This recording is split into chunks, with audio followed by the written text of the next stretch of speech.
요담이 왕위에 오를 때에 나이가 25세라 예루살렘에서 16년 동안 다스리니라. 그의 어머니의 이름은 여루사요 사독의 딸이더라.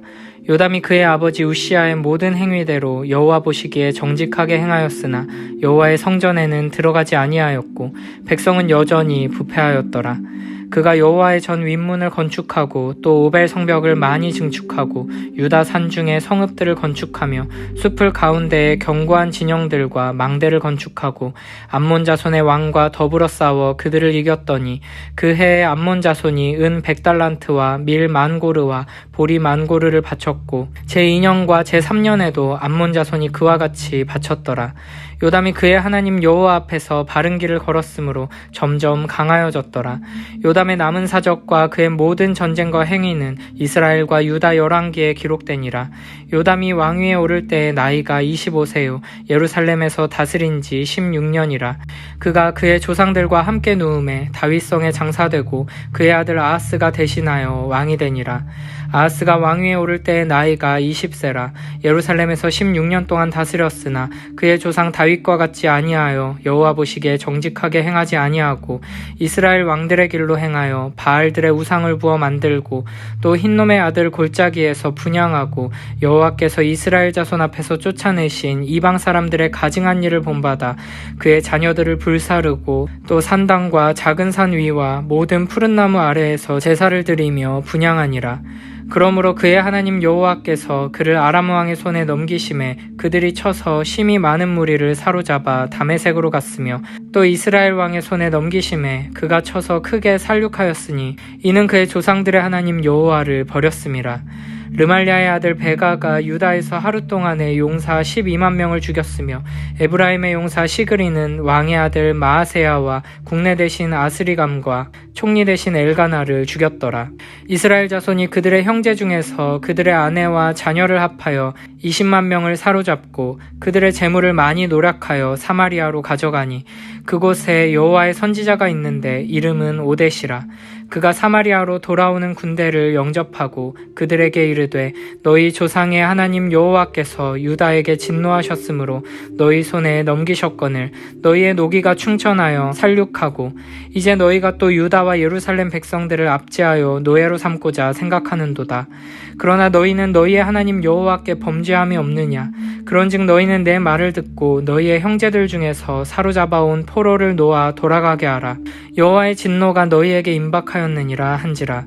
에브라임 자손의 우두머리 몇 사람 곧 요하난의 아들 아사랴와 무실레못의 아들 베가랴와 살롬의 아들 여이스기야와 하들레의 아들 아마사가 일어나서 전장에서 돌아오는 자들을 막으며 그들에게 이르되 너희는 이 포로를 이리로 끌어들이지 못하리라. 너희가 행하는 일이 우리를 여호와께 허물이 있게 함이니 우리의 죄와 허물을 더하게 함이로다. 우리의 허물이 이미 커서 진노하심이 이스라엘에게 임박하였느니라 하매 이에 무기를 가진 사람들이 포로와 노략한 물건을 방백들과 온 회중 앞에 둔지라. 이 위에 이름이 기록된 자들이 일어나서 포로를 막고 노략하여 온 것 중에서 옷을 가져다가 벗은 자들에게 입히며 신을 신기며 먹이고 마시게 하며 기름을 바르고 그 약한 자들은 모두 나귀에 태워 데리고 종려나무 성 여리고에 이르러 그의 형제에게 돌려준 후에 사마리아로 돌아갔더라.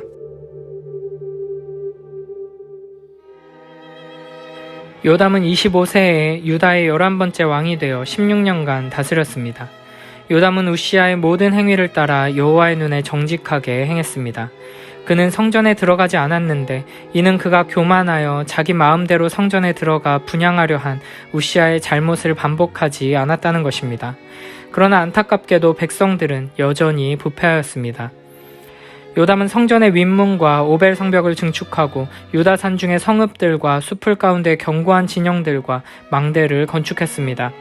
또한 암몬 자손의 왕과 싸워 이기고 그들에게 은 100달란트와 밀 만고르와 보리 만고르를 조공으로 3년간 받았습니다. 6절에서는 요담이 이렇게 나라를 견고하게 세우고 형통한 이유에 대해 요담이 그의 하나님 여호와 앞에서 바른 길을 걸었으므로 점점 강하여졌더라 라고 표현합니다. 이런 식으로 역대기는 계속해서 하나님의 말씀에 순종할 때 나라가 강성해지고 형통하게 된다고 말합니다. 이는 하나님께서 역대하 7장에서 주신 약속을 신실하게 이루고 계심을 보여줍니다. 요담은 아버지 우시아의 실수를 통해 교훈을 얻어 그와 같은 실수를 반복하지 않으려 노력했습니다. 요담이 왕위에 오를 때 우시아는 나병에 걸려 별궁에 있었기 때문에 그런 아버지의 모습을 보며 많은 것을 느꼈을 것입니다. 그래서 요담은 강성케 된 이후에도 교만하지 않고 한결같은 마음으로 하나님을 찾습니다. 우시아가 아버지 아마샤의 잘못을 그대로 닮아간 반면 요담은 아버지의 실수를 발판 삼아 바른 길로 나아간 것입니다. 요담의 통치는 처음보다 나중이 더 좋아지는 모습입니다. 처음에는 아버지의 잘못을 반복하지 않으려고 노력하는 정도였다면 점차 적극적으로 하나님 앞에서 바른 길을 걷고자 헌신합니다. 우리도 요담과 같이 앞선 세대 어른들에게서 좋은 것들은 잘 배워서 이어가고 그들의 실수와 잘못들은 잘 분별하여 타산지석 삼아 바른 길로 나아가게 되길 축복합니다. 이어서 왕이 된 아하스는 20살의 유다의 12번째 왕이 되어 16년을 통치하는 동안 다윗의 길을 쫓지 않고 여호람과 아하시야처럼 북이스라엘 왕들의 길을 따라갔습니다. 그는 우상을 숭배하며 온갖 악을 저질렀습니다. 심지어 바알 우상을 만들어 흰놈의 아들 골짜기에서 분향하며 자녀들을 불살랐습니다. 자녀를 제물로 바치는 행위는 이방인들의 사악한 관습이었습니다. 하나님께서는 이를 엄격하게 금지하셨습니다. 그러나 아하스는 하나님의 말씀을 무시하고 산당이나 경관이 좋은 작은 산 위나 푸른 나무 아래에 세워둔 우상들에게 제사를 드리고 분향했습니다. 이에 백성들도 왕의 우상 숭배에 큰 영향을 받아 하나님께로부터 돌아서게 됩니다. 이에 하나님께서는 아람과 이스라엘을 사용하여 유다를 심판하십니다. 5절에서는 하나님께서 아하스를 각각 아람 왕의 손과 이스라엘 왕의 손에 넘겼다고 반복하여 설명하면서 그들의 공격이 하나님으로부터 말미암은 심판임을 분명하게 드러내고 있습니다. 르말리아의 아들 베가는 유다에서 하루 동안 용사 12만 명을 죽였고 에브라임의 용사 시그리는 왕의 아들 마아세야와 국내 대신 아스라김과 총리 대신 엘가나를 죽였습니다. 이처럼 두 나라의 공격은 유다에 큰 피해를 남겼습니다. 이렇게 유다의 심히 많은 무리가 포로로 끌려가고 크게 살육당한 것은 그의 조상들의 하나님 여호와를 버린 큰 죄를 지었기 때문입니다. 우리는 성경을 통해 반복적으로 하나님을 버린 자들이 결국 하나님께 버림받고 무서운 결과를 맞이하게 되는 것을 보게 됩니다. 세상을 살아가다 보면 하나님을 버리고 우상을 섬기며 우상을 의지하는 것이 훨씬 더 나에게 큰 유익이 되는 것처럼 보여질 때가 있습니다. 그러나 우상 숭배를 통해 우리가 얻을 수 있는 것은 하나님의 심판밖에는 없습니다. 우리를 사랑하셔서 우리와 언약을 맺어주시고 그 언약하신 대로 신실하게 역사하시는 여호와 하나님을 배반하고 이 세상의 것들, 온갖 헛된 우상을 의지하는 인생의 결과가 어떠한지를 우리는 말씀을 통해 똑똑히 보고 기억해야 합니다. 8절부터 이야기의 초점이 유다에서 이스라엘로 넘어갑니다. 이스라엘은 유다의 포로들과 재물들을 끌고 사마리아로 갑니다. 그런데 그곳에서 여호와의 선지자 오뎃을 만나게 됩니다. 선지자는 이렇게 말합니다. 너희 조상의 하나님 여호와께서 유다에 진노하셨으므로 너희 손에 넘기셨거늘 너희의 노기가 충천하여 살육하고 이제 너희가 또 유다와 예루살렘 백성들을 압제하여 노예로 삼고자 생각하는도다. 그러나 너희는 너희의 하나님 여호와께 범죄함이 없느냐? 그런즉 너희는 내 말을 듣고 너희의 형제들 중에서 사로잡아온 포로를 놓아 돌아가게 하라. 여호와의 진노가 너희에게 임박하였느니라. 선지자는 이스라엘이 유다와의 전쟁에서 승리한 것은 하나님께서 유다에 진노하셔서 이스라엘을 하나님의 심판의 도구로 사용하셨기 때문임을 분명하게 밝힙니다. 그러면서 이스라엘이 이 전쟁에서 살기가 등등하여 그들을 살육하고 그것으로도 성에 차지 않아서 유다와 예루살렘의 남녀들까지 노예로 삼아 끌고 온 것은 하나님을 노하게 하는 행위라는 것을 지적합니다. 이스라엘을 사용하셔서 유다를 심판하신 하나님께서 이스라엘의 이러한 행위에도 똑같이 진노하시며 심판을 내리실 것이라는 경고인 것입니다. 또한 하나님께서는 동족을 노예로 삼는 일을 금하셨습니다. 레위기 25장 46절에서 하나님께서는 너희의 동포 이스라엘 자손들끼리 서로 고되게 부려서는 안 된다 라고 분명히 말씀하셨습니다. 8절에서 유다 백성들을 그들의 형제라고 표현하고 11절에서도 너희의 형제라고 표현하면서 지금 이스라엘의 행위가 하나님께서 금지하신 형제를 노예로 삼는 일임을 분명하게 드러내고 있습니다. 그러면서 선지자는 사로잡은 포로를 놓아 돌아가게 하라고 명령합니다. 그런데 놀랍게도 북이스라엘 자손의 우두머리들이 선지자의 말을 듣고 일어나 전쟁터에서 돌아오는 이들을 막아섭니다. 그리고 이렇게 말합니다. 너희는 이 포로를 이리로 끌어들이지 못하리라. 너희가 행하는 일이 우리를 여호와께 허물이 있게 함이니 우리의 죄와 허물을 더하게 함이로다. 우리의 허물이 이미 커서 진노하심이 이스라엘에게 임박하였느니라. 그리고 전쟁터에서 돌아온 이들이 이 말을 듣고 그대로 순종합니다. 포로들에게 다시 옷을 돌려주고 먹고 마시게 하고 기름을 발라 상처를 치료해주고 약한 자들은 모두 나귀에 태워 그들을 여리고로 데려가 유다 백성들에게 돌려보냅니다. 선지자의 말을 듣고 북이스라엘의 지도자들이 순종으로 반응했다는 것도 놀라운데 전쟁터에서 돌아온 군대가 이 말에 순종으로 반응한 것은 더 놀라운 일입니다. 여호와의 신앙을 완전히 버린 것 같은 북이스라엘에도 여전히 하나님의 말씀을 전하는 선지자가 있었고 그 말씀을 듣고 순종하는 사람들이 있다는 것은 하나님의 사랑이 얼마나 크고 깊은지를 보여주는 장면입니다. 또한 하나님께서는 북이스라엘로 하여금 회개하여 하나님의 말씀에 순종하게 하는 방식으로 결국에는 남유다를 향한 긍휼을 베풀어 주셨다는 것을 기억해야 합니다. 하나님께서는 오늘 우리에게도 말씀하십니다.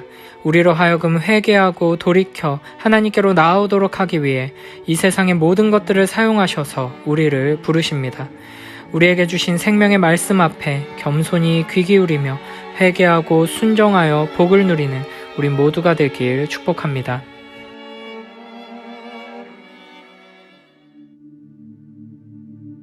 요담은 25세에 왕위에 올라 예루살렘에서 16년을 통치하였다. 그리고 그의 어머니는 사독의 딸 여루사였다. 요담은 그의 아버지 우시아의 선한 행실을 본받아 여호와께서 보시기에 옳은 일을 하였으며 그는 또 자기 아버지처럼 성전을 침범하여 죄를 짓는 일도 하지 않았다. 그러나 그의 백성들은 계속 죄를 짓고 있었다. 요담은 성전 북문을 건축하고 오벨이라는 예루살렘 지역의 성벽을 증축하였으며 또 유다 산중에 성을 건축하고 삼림지대에 요새를 만들며 망대를 세웠다. 요담은 암몬 왕과 싸워 이겼기 때문에 그 후 3년 동안 매년 은 3,400kg과 밀 약 980톤과 보리 약 980톤을 조공으로 거둬들였다.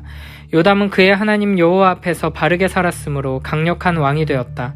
그 밖에 요담이 행한 일과 그 당시에 일어난 사건 및 전쟁 이야기는 이스라엘과 유다 왕들의 역사책에 기록되어 있다. 요담이 왕이 되었을 때는 그의 나이 25세였으며 그는 예루살렘에서 16년을 통치하였다. 그는 죽어 다윗성에 장사되었고 그의 아들 아하스가 왕위를 계승하였다. 아하스는 20세에 왕위에 올라 예루살렘에서 16년을 통치하였다. 그러나 그는 그의 조상 다윗과 같지 않아 여호와께서 보시기에 옳은 일을 하지 않았다. 그는 이스라엘 왕들을 본받아 바알 우상을 만들어 섬기고 흰농 골짜기에서 분향하며 여호와께서 이스라엘 백성 앞에서 쫓아내신 이방 민족들의 더러운 풍습을 본받아 심지어 자기 아들들까지 산채로 불태워 우상에게 제물로 바쳤으며 또 산당과 산 언덕과 모든 푸른 나무 아래에서 제사를 지내고 분향하였다. 그러므로 그의 하나님 여호와께서는 그를 시리아 왕의 손에 넘겨주셨다. 그래서 시리아군은 유다를 침략하여 수많은 백성을 포로로 잡아 다마스커스로 끌고 갔다. 또 여호와께서는 이스라엘 왕을 통해 그의 군대를 쳐서 많은 사상자를 내게 하셨는데 르말랴의 아들 베가가 하루 동안에 유다군 12만 명을 죽였다. 이것은 그들이 그들 조상의 하나님 여호와를 버렸기 때문이었다. 이뿐 아니라 에브라임의 용감한 군인이었던 시그리는 왕의 아들 마아세야와 궁중 대신 아스리감과 국무총리 엘가나를 죽였다. 또 이스라엘군은 그들 동족인 유다의 부녀자들과 아이들을 합하여 20만 명을 생포하고 수많은 전리품을 가지고 사마리아로 돌아갔다. 그러나 사마리아 성에 살고 있던 오뎃이라는 여호와의 예언자는 돌아오는 이스라엘군을 맞으러 나가 이렇게 외쳤다. 여러분의 조상의 하나님 여호와께서 유다에 분노하셔서 여러분의 손으로 그들을 치게 하셨습니다. 그러나 여러분은 노기가 하늘에까지 치밀어 그들을 무자비하게 마구 죽였습니다. 그러고도 여러분은 유다와 예루살렘에서 끌고 온 이 사람들을 노예로 삼으려고 합니다. 여러분도 여러분의 하나님 여호와께 범죄한 적이 없습니까? 여러분은 내 말을 들으십시오. 이 사람들은 여러분의 형제요 자매들입니다. 이들을 다 돌려보내십시오. 그렇지 않으면 여호와께서 분노하셔서 여러분을 벌하실 것입니다. 그러자 에브라임의 지도자 몇 사람도 이스라엘군의 처사에 반대하고 나섰다. 그들은 요하난의 아들 아사랴, 무실레못의 아들 베가랴, 살롬의 아들 여이스기야, 하들레의 아들 아마샤였다. 그들은 군인들에게 이렇게 외쳤다. 당신들은 이 포로들을 이리로 끌어들이지 못합니다. 우리가 이미 범죄한 것도 많아서 여호와의 진노를 피할 길이 없는데 또 이 일로 당신들은 우리의 죄를 더하려고 하시오. 그래서 군인들은 포로들과 전리품을 백성들과 그 지도자들에게 넘겨주었다. 그러자 에브라임의 네 지도자들은 전리품을 인계받아 그것으로 벗은 자에게 옷을 입히고 필요한 대로 그들에게 신과 음식과 포도주를 주고 또 상처에 기름을 발라 치료해주며 노약자는 나귀에 태워 모든 포로들을 종려나무 성인 여리고에까지 데리고 가서 그 가족들에게 넘겨준 후에 그들은 사마리아로 돌아왔다.